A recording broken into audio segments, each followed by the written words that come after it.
tous, bienvenue dans le 5 minutes pour réussir Alençon. Aujourd'hui, nous recevons Jean-David. Bonjour Jean-David. Bonjour Sophie, Est-ce que tu peux te présenter en quelques mots? je suis Jean-David Desforges, j'ai 52 ans, je suis en couple, nous avons 3 enfants, je suis archéologue dans la fonction publique territoriale en région parisienne. Un mot qui te décrit le mieux. Curieux de plein de choses, de ce qui m'entoure, parce que ça fait appel au sens de l'observation et ça donne des éléments à partager avec les autres. Voilà, donc ça permet la transmission, le partage, la discussion. Un petit rituel du quotidien auquel tu tiens. Le café noir avec un livre et lire le temps de la tasse de café. Voilà, ça fait 5-6 minutes consacrées à la lecture, à être bien concentré dessus et c'est un vrai plaisir de, d'avoir ce moment pour bien démarrer la journée et je peux le rééditer vers 13h30, 14h avant de reprendre le travail.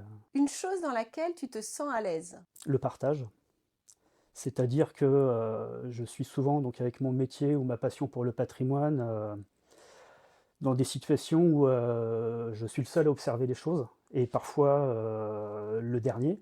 Hein, c'est-à-dire que quand on fait des fouilles archéologiques, par exemple, c'est un instant fugace qui est vraiment très court.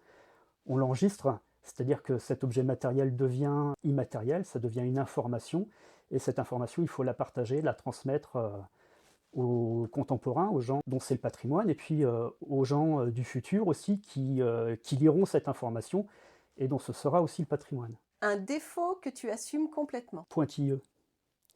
J'assume d'être pointilleux parce que c'est dans les détails qu'on voit, qu'on trouve les clés de compréhension. Voilà, bah alors je sais m'arrêter à temps avant d'être pénible, hein. Faut se rassurer. Une qualité également que tu aurais. Qualité, l'esprit d'analyse.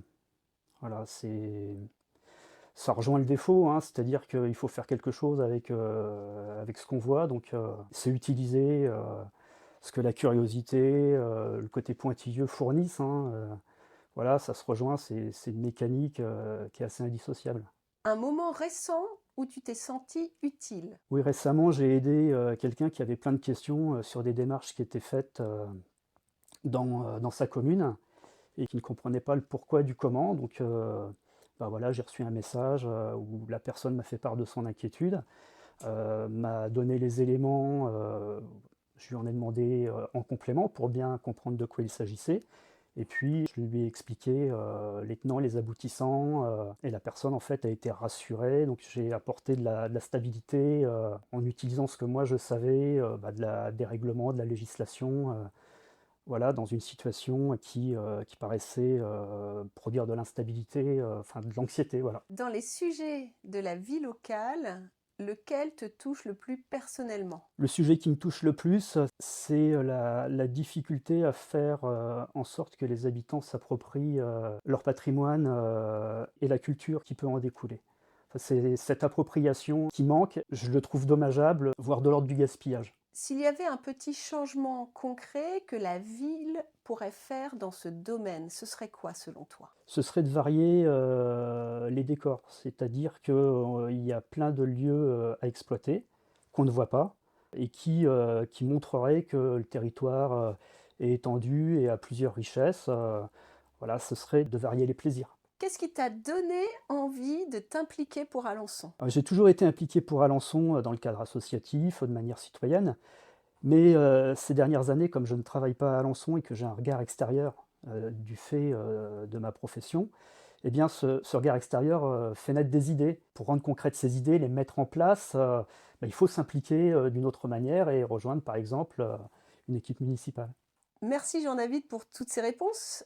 Est-ce que toi aussi tu as une question à me poser? Ma question c'est, mettons dans 12 ans, comment est-ce que tu vois Alençon, qui est une ville-préfecture, enfin comment imagines-tu qu'on parle d'Alençon de l'extérieur? Alençon dans 12 ans.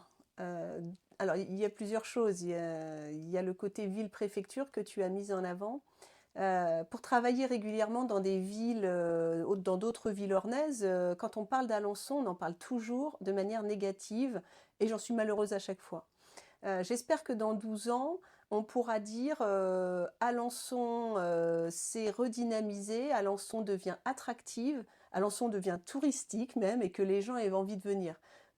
Quand on regarde les périodes comme Noël, c'est assez fou quand même de se dire que les gens ne viennent pas à Alençon parce qu'il y a plus beau ailleurs et j'ai envie demain qu'on dise il faut qu'on aille à Alençon. Merci Jean-David pour cet échange. Merci Sophie. On se retrouve bientôt.